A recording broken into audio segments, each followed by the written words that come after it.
Alright, what's up, goalies? This is a surprise live stream since I've had so many questions on Instagram and elsewhere on why on earth did I decline trying out for the Los Angeles Kings. So let me wait just a couple minutes for people to show up. We already have a bunch of people. Hey Jeremy, hey NHL, hey Goalie, X-Man, Snipes, Daniel. And I'm sure we'll have a bunch of other ones who are going to show up here. And tonight, it's going to be a very short live stream. I've got a game. I mean, it's not in too much time. It's a late game tonight. Nonetheless, I still have to get all my stuff ready, as you guys can see. But I do want to talk about the fact that I was invited to try out for the emergency backup goalie position for the Los Angeles Kings, which was today, the tryout. Over in Los Angeles, of course. But I did not go. I actually declined. So, hello, everyone. And yeah, I was just watching one game that was up there, too. So, cool. So, like I said, it's going to be a short live stream today, but I want to talk about the Kings situation since I've had so many people talking about why did I decline? Because it seemed like a pretty cool opportunity, right? So, first of all, yes, I am from St. Louis, and that is one of the reasons why I declined. So, we'll get to that in a second. So, first of all, let me tell you a little bit of a backstory about applying for the position. So, as you guys know, the Los Angeles Kings and the New Jersey Devils were looking for an emergency backup goalie. Now, it's a brand new rule in the NHL that every NHL team has to have an emergency backup goalie position at the rink for every single NHL game. The other thing too is that if you are the local emergency backup goalie and the opposing team needs a goalie, you are then their goalie. So, for example, I know it's kind of been batted around like what was it? Rob Tallis, if I remember correctly, was the emergency backup goalie for the Florida Panthers, years ago when they had that situation, and so had the other team gotten hurt, Rob Tallis would have had to jump in the net for the opposite team. So anyway, so the opportunity was there, right? And I figured, hey, why not apply? And I had an ex-teammate of mine who lives in LA, who messaged me the opportunity as well and said, hey, why don't you apply? I'll let you use my address. And if you get chosen, you can stay with me, and we'll go from there. And he was even willing to pay very generously, pay half of the flight to get there. So I was like, yeah, why don't I apply? Funny enough, the application itself was very short, and it was like, what is your name? What is your age? Have you ever signed a pro tryout or a pro contract? And then tell us a little bit about yourself and why we should choose you. So I don't remember exactly what I wrote in there, but I pretty much just highlighted what my experience was and that I think it would be a fun time. And and actually I had applied twice because the first time I did more of a humorous one, and then the other one I did more of a serious one because I wanted to see, would I get chosen? So, and I figured there were thousands of goalies applying, right? So I figured my chances were very low. So it was really funny when I actually got back from combat laser tag on Monday night. And it was 10 o'clock at night. I had not checked my email after I'd gotten out of laser tag, and I got home and I'm sitting on the couch and I go, oh geez, and my wife's like, what? And I was like, I actually got accepted to go try out for the Los Angeles Kings as their emergency backup goalie. So she's like, well, go. And I was like, do you know how much a ticket is going to be at this time of the game? So what I figured at that point is I had basically a day to get everything ready and to pay for it and everything and figure out timing. And of course I'd have to take time off of work and everything like that. So I wasn't really sure what I was going to do at that point.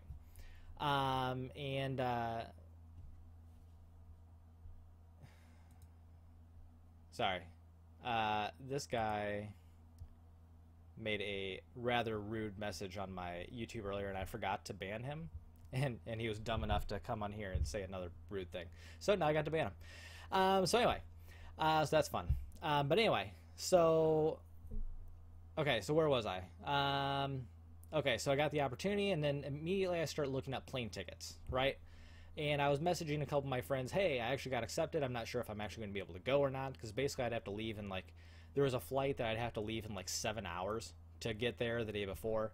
There was only one flight out of St. Louis, which is where I live, to get to LA the same day. So my hope was, if I leave early enough, like a 6 a.m. flight, get to LA at like 10 a.m. I think it was, and then you're on the ice. You check in at about noon or 12:30 today.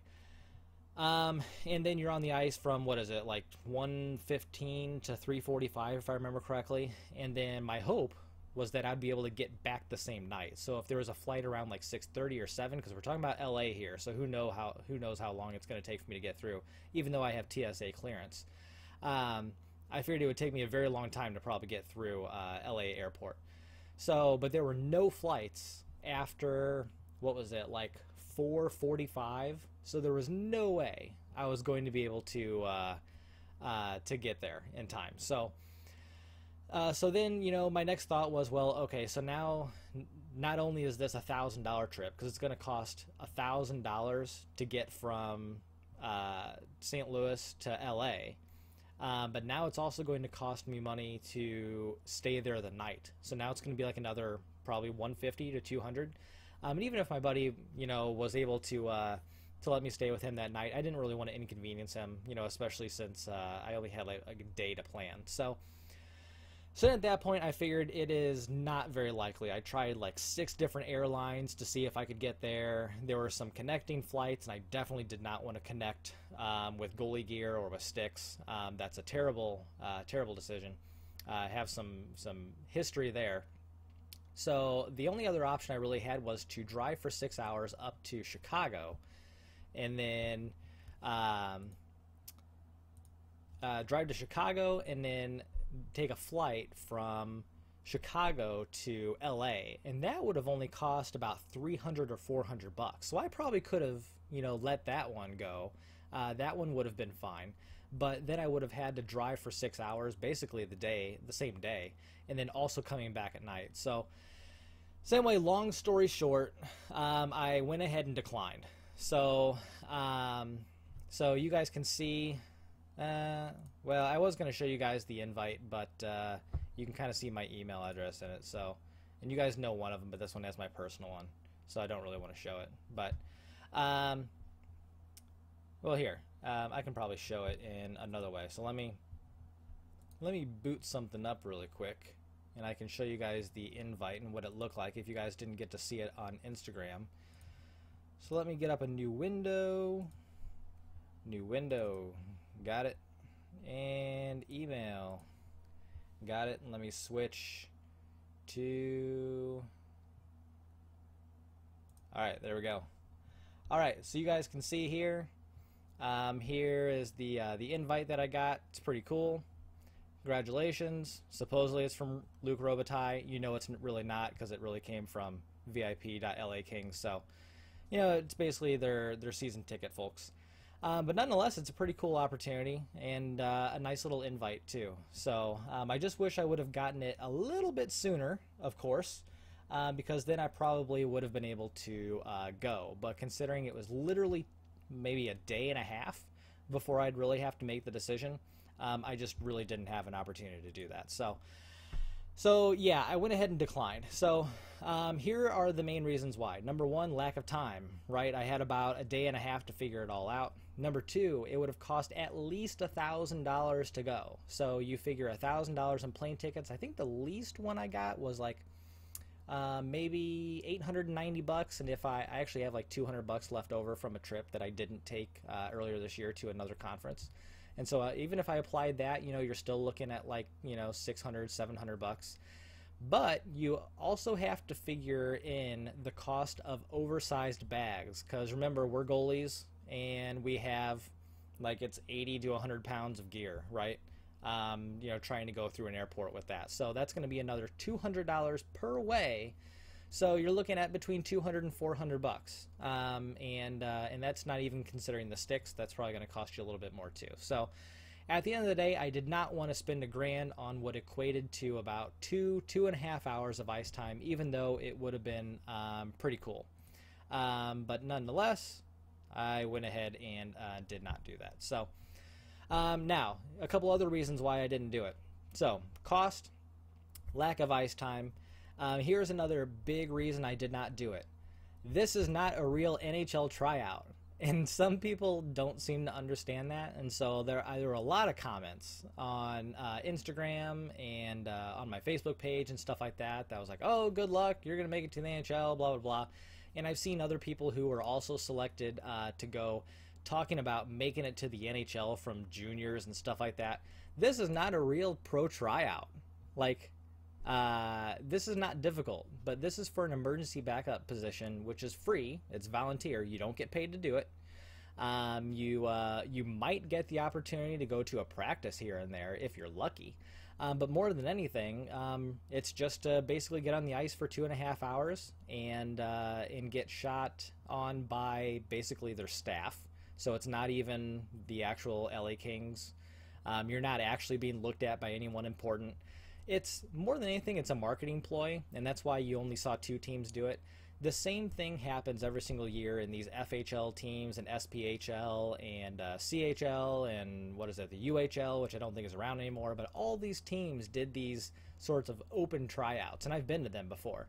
Occasionally someone might make it, but you're not going to go from juniors to the NHL, okay? And if you really think that that's going to happen, I can't help you there. So this is not a real pro tryout. This was for fun. This is so that they could make a check mark on their NHL roster box, and it would be a cool opportunity. I have no doubt about that. And it was an honor to be selected as one of the 30 out of 1,000 plus goalies. But it's not a real position. You're not actually making the NHL here. You didn't earn anything, So it's cool, but it's not really something to gloat about. So anyway, I thought that was kind of funny that there were several people out there online kind of gloating about the opportunity, and it's like you really didn't earn anything. It's not a real position, and you're certainly not going to move from wherever you actually live to go be the free emergency backup goalie for the LA Kings. That just goes without saying. So no, there is no chance. Belzoil, I know you're asking for a friend, but there is no chance. So, but anyway, I thought that was kind of funny. And the other reason too, clearly I'm from St. Louis, right? And like I just said, this is a free position. This is not a real position. I'm not even sure if you have to show up for every game. I'm assuming you do. Maybe they give you tickets. I don't have a clue. But otherwise, it's a free position. It's a volunteer position, and you have to basically lug your gear to every game and hope to hell you get in the net. And actually, you're probably never going to get in the net. Where you're going to go is sit on the bench while the backup plays, and hopefully he doesn't get hurt. So, or at least for you, hopefully he does get hurt, and you might actually end up in an NHL game. But the likelihood of that happening is slim to nil. But anyway.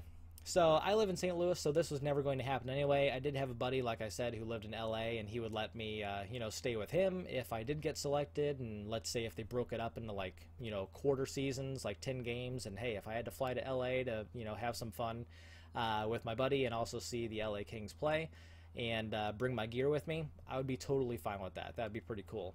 But to think that someone's actually going to move there for this position is delusional. So anyway, so that's my story, and I'm sticking to it. It was an honor to be selected as one of the 30, but again, I had to decline.